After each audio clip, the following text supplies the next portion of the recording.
नमस्कार पालक मंडळी, तेलंगे प्री इंग्लिश स्कूल आजच्या परिस्थितीवर आधारित एक सादरीकरण करणार आहे।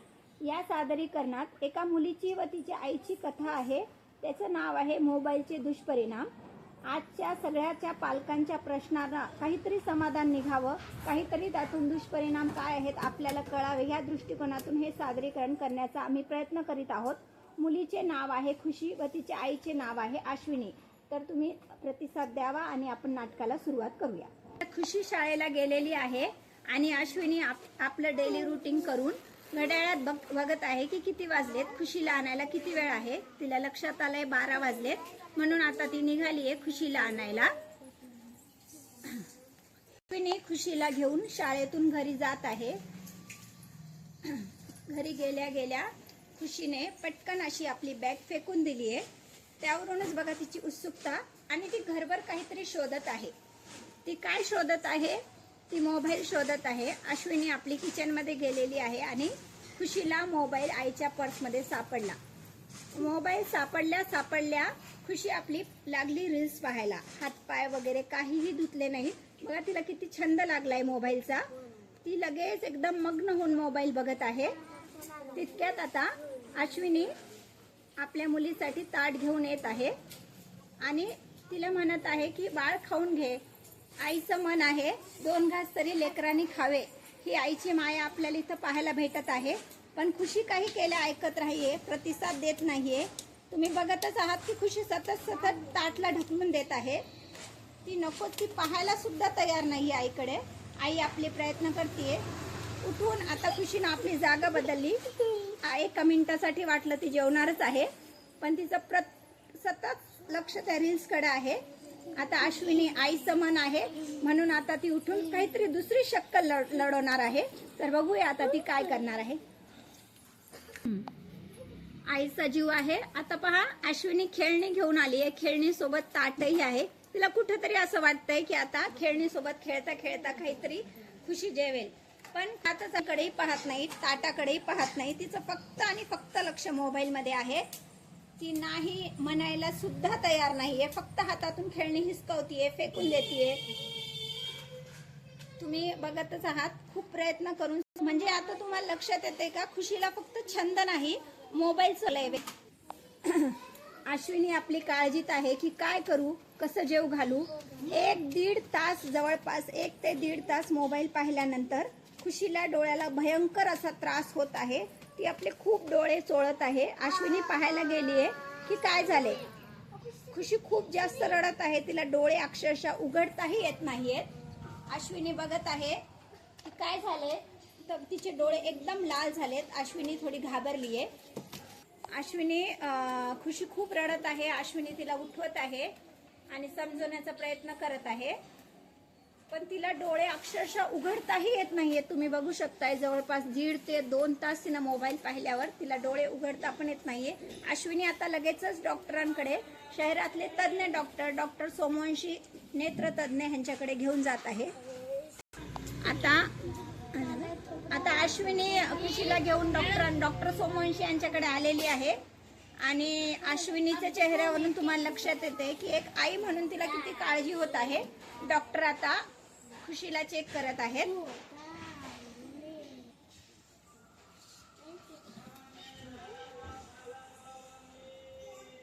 जितका वेळ चेक करायला लागत आहे तितकी हिच्या अश्विनीच्या मनाची कालवील सुरू झाली आहे। तिला खूप घाम येतोय।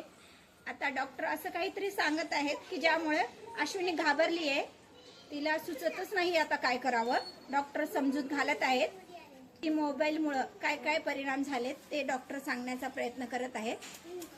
आता डॉक्टर अश्विनीला सांगत आहेत की खुशीच्या डोळ्यांचं ऑपरेशन करावं लागेल। कसं तरी मनाला सावरून, स्वतःला सावरून अश्विनी म्हणत आहे डॉक्टरांना, ठीक आहे करा ऑपरेशन। ऑपरेशनचं सांगितल्या अश्विनी लगेचच आपल्या मिस्टरांना, जे मिलिटरीत आहेत, येऊ शकत नाहीत, त्यांना कॉलवर सगळं सांगण्याचा प्रयत्न करीत आहे की असं झालंय, ऑपरेशन सांगितलंय डॉक्टरांनी। आईचा तर जीव असतो, शेवटी बापाचाही जीव असतोच। आता बघूया पुढे काय होतंय। अश्विनीने सांगितलंय डॉक्टरांना करा। डॉक्टर निघालेत ऑपरेशनसाठी। देवाचरणी हीच प्रार्थना की खुशीचं ऑपरेशन व्यवस्थित व्हावं। ऑपरेशनला जाताच अश्विनी आपली सगळ्या देवांना साकडं घालत आहे की देवा खुशीला कसंही करून बरं कर, काही चुकलं असेल तर माफ कर. आणि राहून राहून अश्विनीच्या मनात एकच प्रश्न येतोय की खरंच माझं चुकलं का, की मी खूप थोडंसं दुर्लक्ष केलं का मुलीकडे. तिला खूप रडायला येत आहे. एकतर ती एकटी आहे हे पाहून एकदमच मन भरून येत आहे तिचं की तिच्या खुशीचे पप्पाही इथं नाही आहेत. हां, अश्विनी सतत एरझाऱ्या घालत आहे. तिला कुठेतरी स्वतःवरच ब्लेम वाटतंय. तिला वाटतंय आपलं चुकलं, आपणच खुशीला वेळ नाही देऊ शकलो का, आता मी मोबाईलच नाही वापरणार. इतका तिच्या मनातच आलंय की कुठेतरी माझं चुकलंय. पण आई कधीही आपल्या लेकराचा वाईट विचार करत नाही. आता आपणही ईश्वरचरणी हीच प्रार्थना करूया की लवकरात लवकर खुशी स्वस्थ व्हावी. डॉक्टर खुशीचं ऑपरेशन करून आलेले आहेत. डॉक्टरांच्या हावभावावरून आपण काही अंदाज लावू शकत नाहीये. डॉक्टरांनी लगेचच अश्विनीला कॅबिनमध्ये बोलून घेतलेलं आहे. ऑपरेशन झालेलं आहे. आता अश्विनी विचारत आहे की ऑपरेशन कसं झालंय, पण डॉक्टरांचं म्हणणं आहे आपण पट्टी काढल्याशिवाय मी काहीही सांगू शकणार नाही. आता खुशीची पट्टी निघत आहे. अश्विनीच्या मनाची कालमेल सुरू आहे. काय होईल काय होईल, शेवटी एकदाची पट्टी निघाली. आता बघूया पुढं काय होतंय. डॉक्टर खुशीला विचारत आहेत, बघ बाळा ही तुझी मम्मी आहे, दिसतीये ना मम्मी, पण पहा खुशी म्हणतीये दिसत नाहीये, हे काय झालंय. अश्विनी पण म्हणतीये बघ बाळा माझ्याकडे बघ. लगेच अश्विनी उठून तिच्याकडे गेलीये. तिला ती घाबरलीये असं वाटतंय अश्विनीला. ती विचारतीये बघ तू माझ्याकडे बघ, मी तुला दिसतीये. अश्विनी सतत खुशीला म्हणत आहे बघ माझ्याकडे. खुशी बघण्याचा प्रयत्न करत आहे पण तिला कळतच नाहीये तिची आई कुठे आहे. काय खरंच खुशीला आता दिसतच नाहीये. डॉक्टरांना म्हणतीये प्लीज डॉक्टर एकदा तरी बघा ना. ती हात जोडून विनवणी करते, बघा काहीतरी करा. डॉक्टर परत एकदा चेक करत आहेत. त्यांना यश भेटो. एक डॉक्टर ड्रॉप पण ट्राय करत आहेत. खुशीला दिसत नाही असं ती म्हणल्यावर जसं काही अश्विनीच्या पायाखालची जमीनच गेलीये. डॉक्टर आपले पूर्ण 100% प्रयत्न करीत आहेत, पण मोबाईलचा दुष्परिणाम पहा कसं झालंय. डॉक्टर सांगण्याचा प्रयत्न करीत आहेत की खुशीचे डोळे नेमके निकामी झालेत आणि का झालेत हे त्यांना सांगण्याचा प्रयत्न करीत आहेत. तुम्ही विचार करा, आपल्या लेकराला दिसतच नाहीये हा विचारही मनात आल्यावर एका आईवर काय हे होत असेल. डॉक्टर एक चष्मा काढत आहेत खुशीसाठी आणि हे काय ह्यांनी तर चक्क काळा चष्मा काढलाय. म्हणजे डॉक्टरांनीही डिक्लेअर केलंय की खुशीचे डोळे निकामी झालेत. आपल्या लेकराला काहीही दिसणार नाही, तिच्या आयुष्यात अंधार झालाय हा विचारानंच एक आई किती हे झालीये.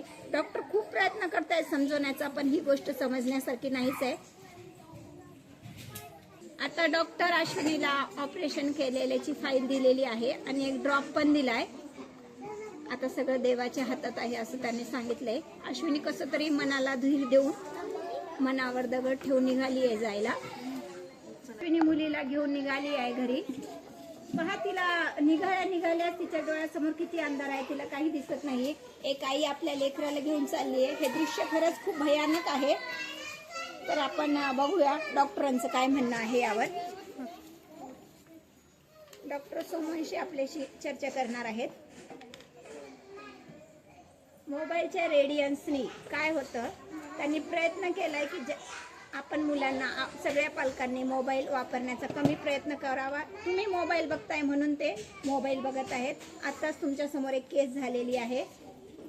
मलाही एक डॉक्टर म्हणून खूप वाईट वाटतंय, पण शेवटी देवाच्या पुढे कोणाचंही चालत नाही. तरी प्रयत्न करावा की मोबाईल कमीत कमी वापरावा, शक्यतो वापरूच नये. आता अश्विनी एक आईच्या मनावर कसं हे होतंय हा विचारण्याचं धाडसच होत नाहीये. अश्विनीनं चक्क मोबाईल फेकून दिलाय. ती असं जणू काय देवाला माफी मागतेय की माझ्याकडून काय चुकलंय देवा, मी अजून एखाद्या डॉक्टरांना माझ्या मुलीला दाखवेन, माझ्या मुलीला बरं कर. सर्व पालकांना ते विनंती करत आहे की प्लीज तुम्ही पण मोबाईल बघू नका. मोबाईलमुळं माझ्या मुलीचं पूर्ण आयुष्य हे झालंय. घरातले लेकराशिवाय आईला काहीच मोठं नसतंय. तर कृपया सगळ्या पालकांनी ह्यावर प्रतिसाद द्यावा आणि आपल्या लेकरांची काळजी म्हणून, आपले नैतिक जबाबदारी म्हणून मोबाईलपासून दूर त्यांना ठेवावे.